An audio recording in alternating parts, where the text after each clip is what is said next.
punya ketertarikan dengan lawan jenis, udah gitu ya, udah lihat-lihat gitu ya.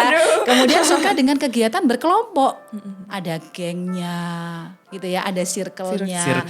Dibandingkan dengan ketika dulu masih anak-anak. Nah dan bakat tuh berpengaruh banget gak sih ke penentuan jurusan yang dipilih? Banget. Terus gimana caranya? Banget ya Bu. Iya bukan cuma banget tapi banget. Gitu ya. Setiap individu kan beda-beda ya Bu. Beda. Jadi kita nggak bisa ikut-ikutan kelompok kan. Itu tadi ya ciri khasnya remaja adalah kita suka grouping ya, punya circle. Circle-nya kemana nggak mau pisah sama circle-nya ngikut. Padahal mungkin itu tidak sesuai gitu ya dengan kemampuan kita. Benar.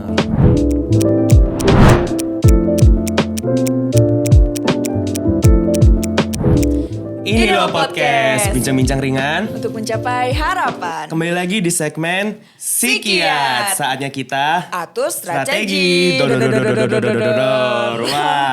Wah gimana nih Mas? Oke Aurel, jadi sekarang kita udah ada di segmen Sikiat. Dimana di segmen kali ini kita akan ngobrol-ngobrol bersama bintang tamu yang spesial banget. Kita kedatangan tuh sosok yang inspirasional banget dan juga spesial ya tentunya. Karena apalagi buat teman-teman SMA, SMK sederajat ini bisa ngebantu banget buat persiapan masuk ke perguruan tingginya. Bener banget Mas. Nah ada siapa sih Rel ini? Ya selamat datang Ibu Herdina Indrijati ya, MPSI. Terima kasih. Selamat datang Ibu. Ikutan ibunya ya teman-teman. Harusnya emang kita ajak ya tadi. Iya, kan kenapa? kali ya di akhir ya. Apa, Bu? Makanya, Oke, boleh. Ini kan Ibu akrab dipanggil siapa nih Bu? Boleh perkenalan dulu nih kayaknya ke teman-teman AirPods. Teman-teman AirPods. AirPods namanya. Iya. Oke. Halo semuanya teman-teman AirPods, kenalkan saya juga kenalan juga nih sama yang berdua ada di sini, Aurel sama Bowo. Saya Herdina Indrijati, Magister Psikologi Psikolog. Pekerjaan saya sehari-hari sebagai dosen di Fakultas Psikologi Universitas Airlangga. Saya juga psikolog anak, remaja dan keluarga. Saya juga psikolog pendidikan dan perkembangan, dan saya beberapa juga punya passion yang besar di bidang kemahasiswaan gitu ya. Nanti kita akan dalami lagi deh gitu nanyanya. Teman-teman AirPods, keren banget sih topik hari ini. Oke, kalau selain kesibukan jadi psikolog nih ya Bu, di dosen juga ya Bu di UNER. Bener banget. Ini ada gak sih kesibukan lain kayak di rumah itu gimana? Di rumah jelas ya. Sebagai ibu gitu ya, anaknya 2 gitu, udah dewasa, udah kuliah gitu ya. Jadi sebagai proses kehidupan sehari-hari yang dijalani sebagai seorang ibu itu sudah fitrah gitu ya. Tapi saya juga seorang wanita bekerja gitu yang juga punya anak banyak di Fakultas Psikologi UNER dan juga di Universitas Airlangga gitu ya. Jadi punya tanggung jawab yang sama-sama besar sebenarnya begitu. Wah keren banget ternyata. Apa salut sama Bu. Iya salut banget. Oke. Nah ngomong-ngomong nih Bu, kita balik ke topik nih. Menurut Ibu sendiri tentang remaja, kita mau bahas tentang remaja kan Bu. Pandangan Ibu selaku psikolog atau di kacamata psikologi terkait remaja sendiri itu bagaimana sih Bu? Ya kalau kita mau ngomong tentang remaja ya, teman-teman podcaster nih yang mungkin segmentasinya juga remaja nih sekarang gitu ya. Pada bingung saya tuh kok begini ya, kok ada perubahan dan lain sebagainya gitu ya. Jadi manusia itu perkembangannya sepanjang hayat. Kalau dalam ilmu psikologi namanya lifespan. Jadi manusia itu perkembangannya mulai dari dalam kandungan sampai dia meninggal dunia, itu yang kita kaji. Nah salah satu tahapan dalam perkembangan manusia itu adalah masa remaja. Masih ada sifat kekanak-kanakan gitu ya, tapi mereka sudah meninggalkan. Tapi disebut dewasa, mereka juga belum tepat. Gitu. Masih tengah-tengah. Masih tengah-tengah. Makanya kan kemudian karakteristiknya khas banget ya ketika dulu Aurel sama Bowo masih remaja masih inget kan gitu karakteristiknya. Sekarang masih remaja. Jadi misalnya nih ya karakteristiknya suka baper, suka emosional, moodnya naik turun gitu ya.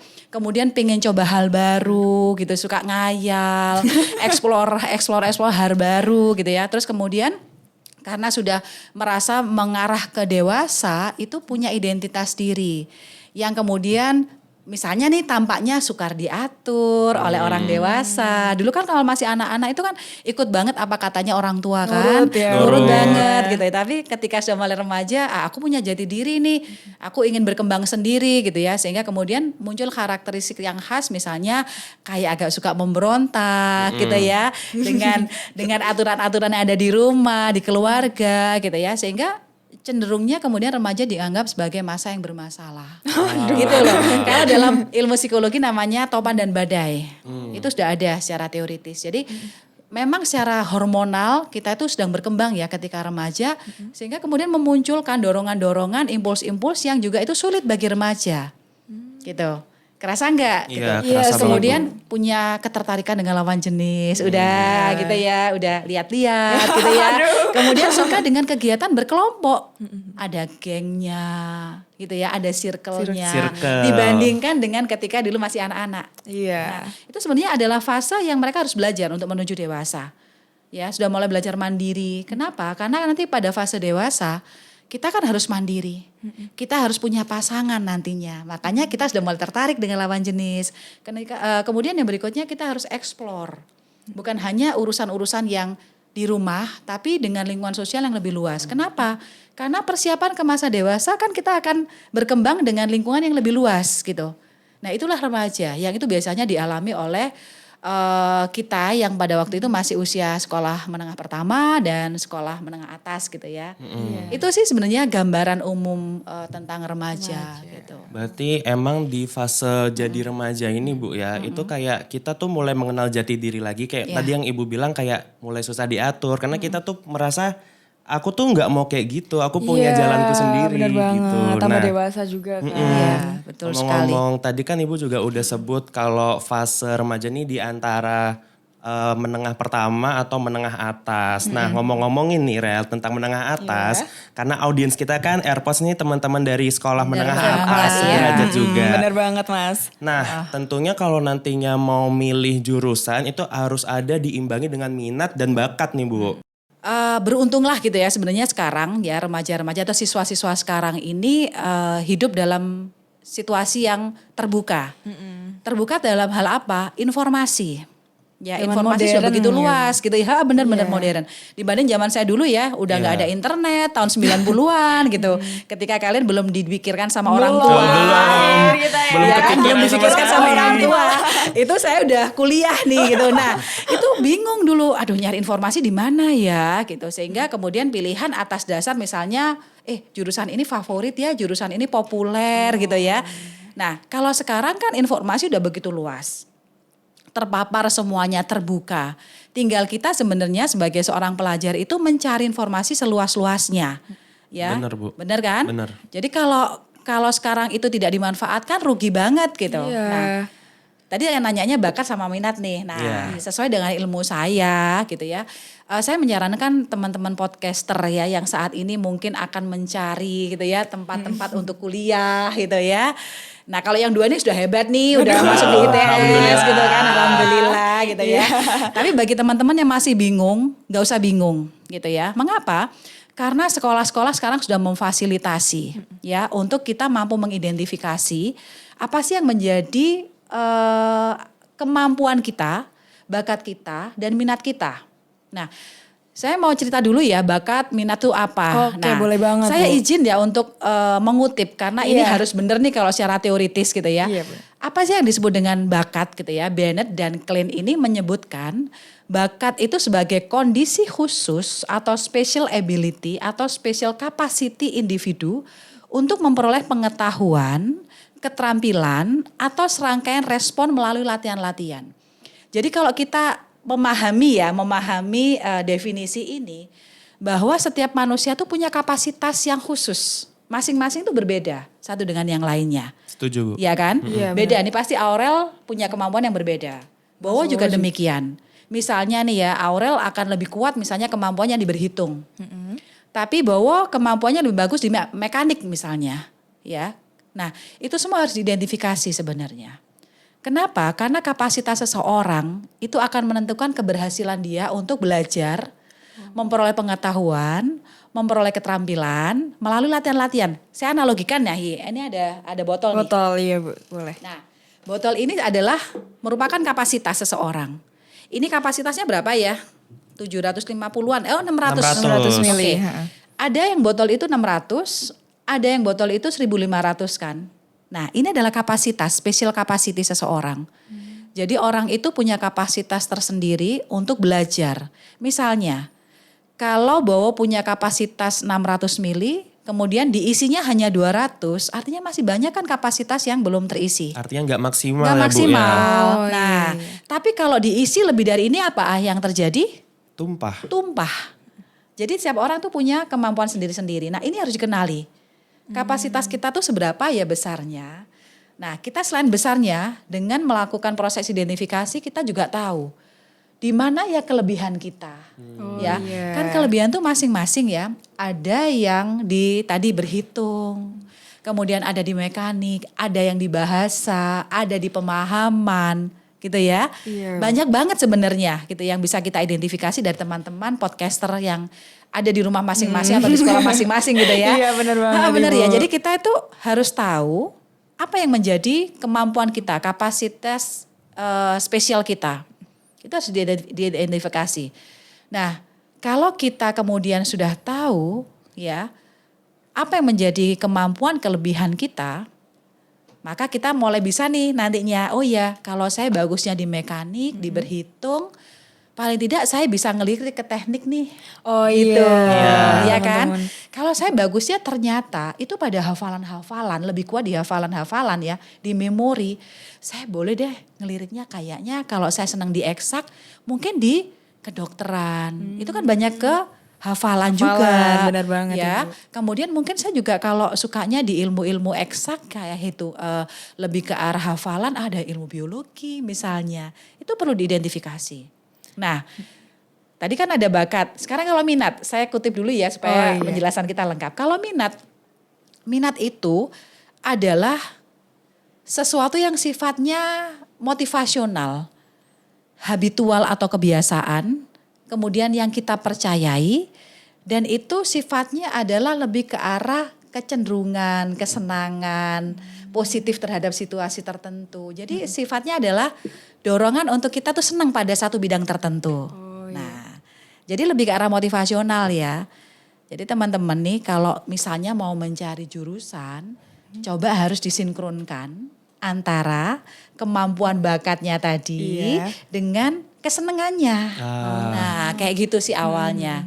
Gitu sih. Untuk minat dan Aurel. bakat itu ya Iya. Bu tadi. Jadi emang minat dan bakat ini penting banget ya Rel. Iya. Karena kita nantinya milih jurusan itu jangan cuman sekedar jurusan yang istilahnya populer di Betul, zamannya. betul banget. Atau kayak ikut-ikut temen gitu. Iya. Kita juga harus tahu bakat kita di apa, kita minatnya di apa supaya nanti kuliahnya enjoy. Betul banget gitu ya. Iya jadi gitu ya teman-teman AirPods di rumah yang lagi dengerin.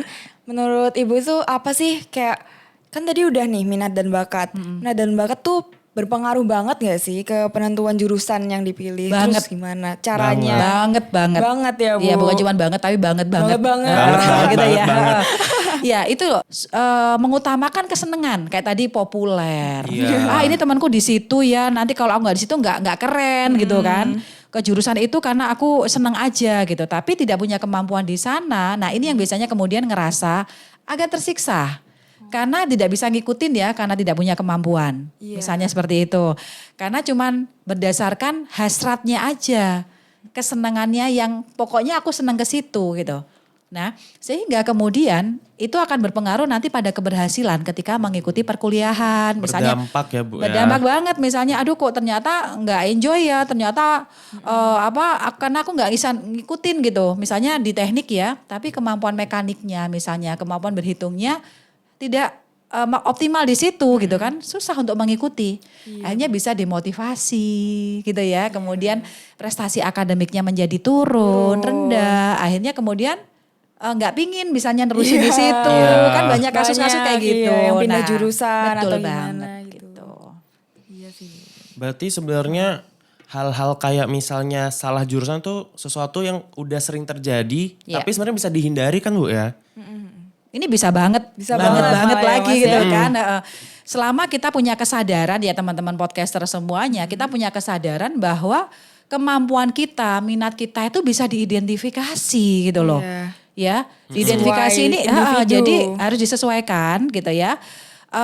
Ini bisa diidentifikasi bukan hanya oleh diri kita sendiri, tapi kita bisa minta bantuan pada profesional, misalnya ke psikolog seperti saya, gitu ya. boleh banget nih, Pasti di teman-teman. kota-kota kalian tuh banyak lah gitu ya, biro-biro psikologi yang bisa dimintai bantuan untuk mengidentifikasi supaya tidak salah.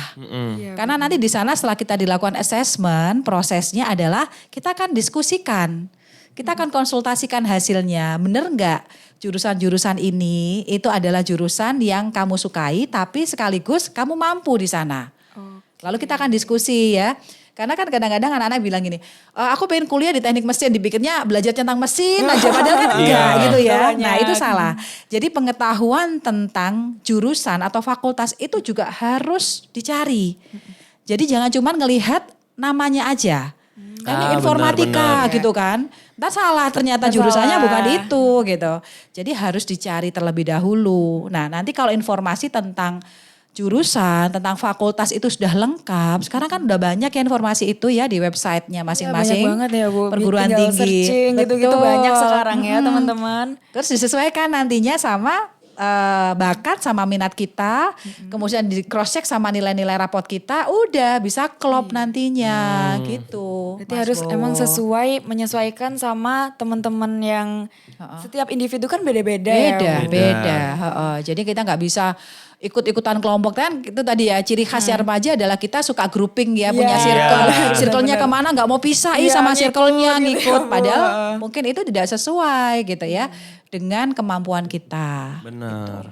Nah ini kalau teman-teman yang masih SMA nih ya Bu, kan ada IPA, ada IPS dan lain-lain. SMK kan banyak. Kalau sekarang nyebutnya MIPA sama Iya, Soshum. Soshum, Saintek Soshum. Itu kalau misalnya menurut Ibu gimana yang anak-anak misalnya awalnya IPA nih ya Bu ya, tapi kuliahnya lintas jurusan ke Soshum, itu bagaimana kalau menurut Ibu? Nggak apa-apa. Gak Kan masalah tidak Bu, ada ya? yang mengharamkan itu sebenarnya. Saya juga dulu IPA. Karena saya juga kepengennya dulu ke kedokteran. Tapi saya masuknya ke ilmu sosial, ke psikologi. Tapi saya masih bisa enjoy, saya bisa ngikutin kok gitu ya.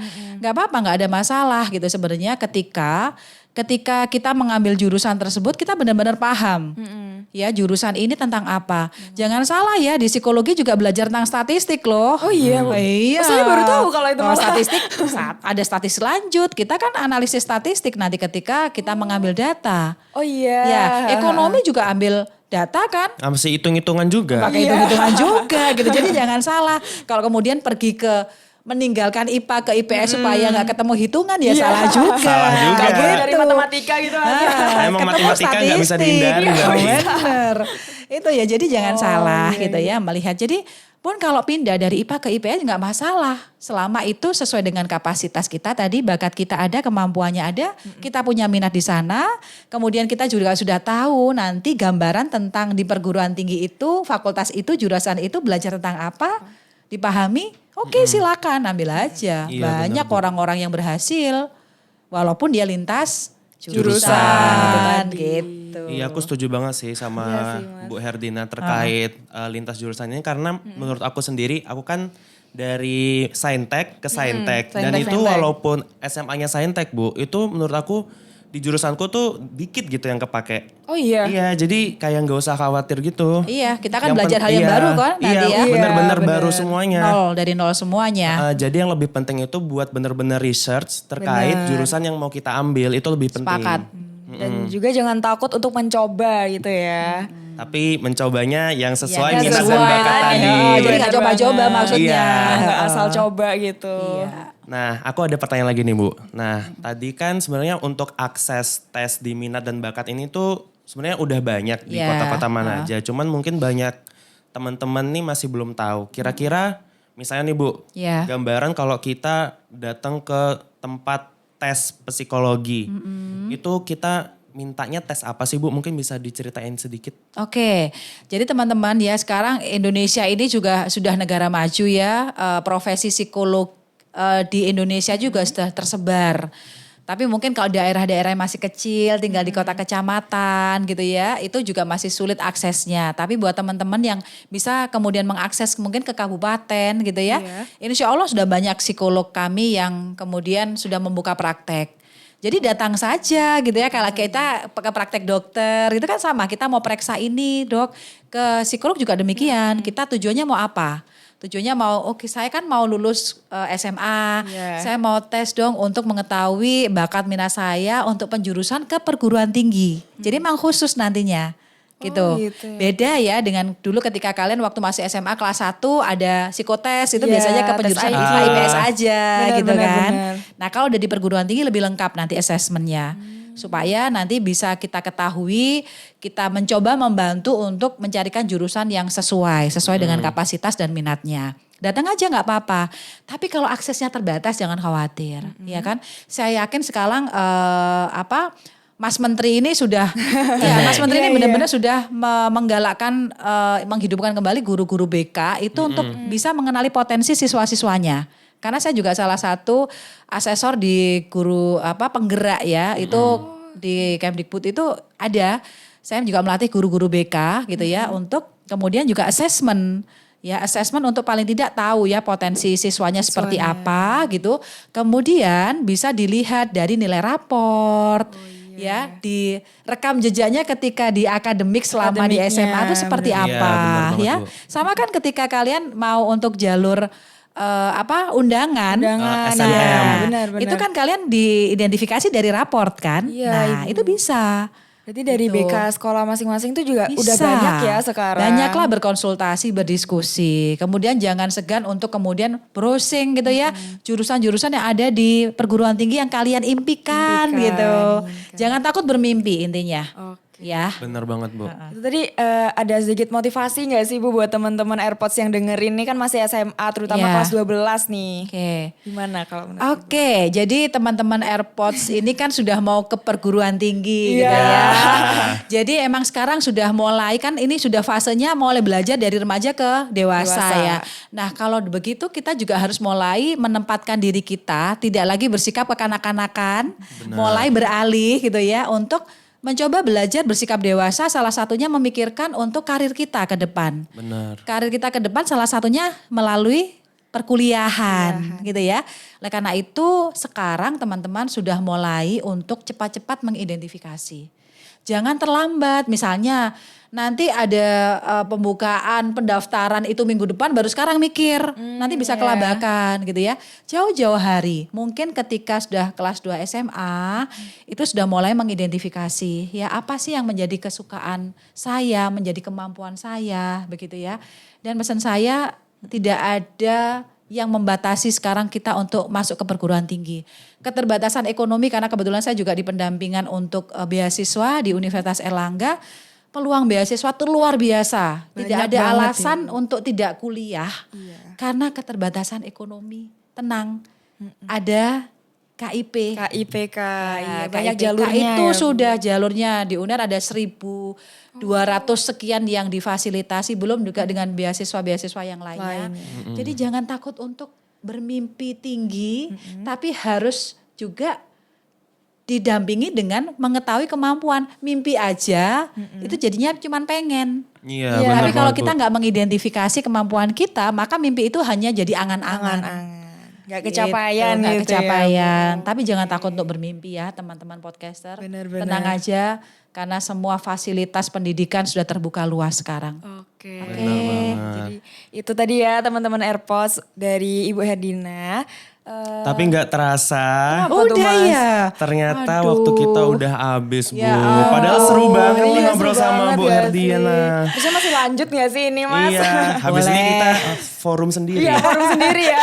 Filmnya nanti curhat ya. Iya, dan bukan curhat. Ini sesi konsultasi gratis. Oke.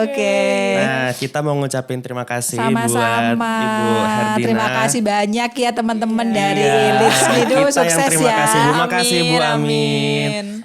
Kita Sama. harap kita bisa ketemu lagi di lain waktu. Insya karena Allah. Ibu Herdina nih seru banget orangnya. Iya, Udah bener kayak banget. ibu sendiri jujur. Alhamdulillah.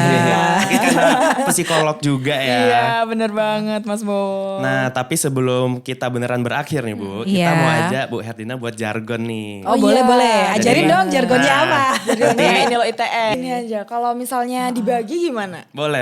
ya. Aku ini kita lo berdua. ITS-nya ya. Iya Oh, ya. gitu aja ya, Kalau Bu. gerakannya gimana ini lo ITS-nya? Ya. Gini aja Bu, gini Boleh aja. deh. Oke. Oke. 1, 2, 3. Ini lo ITS. Kenali dirimu. Kenali masa depanmu Di di Ini Lo ITS. Dadah. Dadah.